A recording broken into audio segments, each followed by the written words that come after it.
Assalamualaikum warahmatullahi wabarakatuh. Di pertemuan keempat kali ini, saya akan sedikit menjelaskan tentang jurnal hukum yang berjudul Tindak Pidana Pencucian Uang dan Modusnya dalam Perspektif Hukum Bisnis. Langsung saja ke pendahuluan. Hukum bisnis dalam tulisan ini dijadikan salah satu sudut pandang guna melihat bagaimana praktik pencucian uang dilakukan dalam berbagai modus. Hukum yang dimaksud adalah seperangkat peraturan hukum yang meliputi di dalamnya baik faktor ekonomi maupun sektor ekonomi, di mana masing-masing faktor ekonomi meliputi faktor alam, faktor modal, dan faktor tenaga kerja. Sedangkan sektor ekonomi meliputi sektor jasa, industri, dan sektor perdagangan. Dengan melibatkan dua faktor kegiatan tersebutlah bisa dikatakan sebagai kegiatan bisnis. Lalu di era zaman modern saat ini, perkembangan dunia bisnis tidak bisa dilepaskan dari perkembangan ilmu pengetahuan dan teknologi yang menjadi salah satu penopang tegak dan perkembangannya. Misalnya dalam dunia perbankan, saat ini transaksi keuangan bisa lintas batas negara dalam waktu yang sangat singkat dengan nominal yang sangat besar. Lalu ada layanan jasa dalam pemindahan dana, wire transfer melalui berbagai media elektronik seperti internet banking, cyber banking, mobile banking, dan electronic fund transfer. Perkembangan yang sedemikian bisa menimbulkan dampak positif maupun negatif.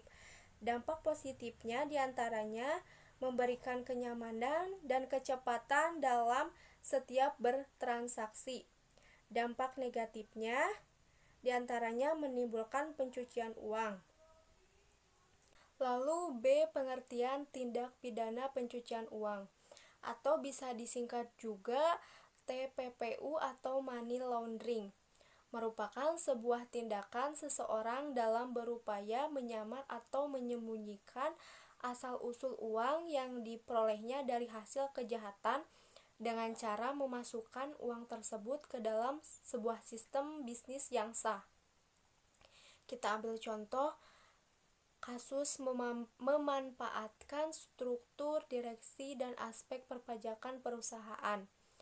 Dalam hal money laundering, jajaran direksi dan aspek perpajakan merupakan dua aspek yang paling rentan akan terjadi pencucian uang. Misal, direksi dan pemegang saham yang namanya sama pada dua atau lebih perusahaan akan beresiko lebih tinggi untuk melakukan money laundering, karena direksi pemegang saham yang sama persis dapat melakukan apapun soal keuangan perusahaan yang mereka sukai,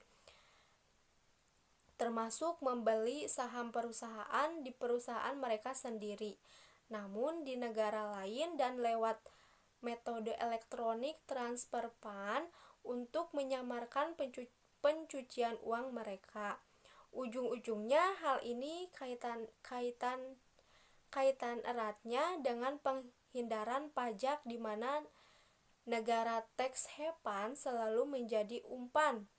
Perusahaan di negara tax haven mengekspor barang ke negara asal yang pajaknya lebih tinggi, di saat yang sama juga menjual barang dagang dengan harga mahal, sehingga menyebabkan impos ganda yang dihasilkan, dan pada akhirnya impos ganda ini menjadi pencetus awal kejadian pencucian uang atau money laundering tadi. Mungkin itu saja yang saat ini bisa saya sampaikan. Penjelasan lainnya akan disampaikan oleh anggota kelompok lainnya. Wassalamualaikum warahmatullahi wabarakatuh.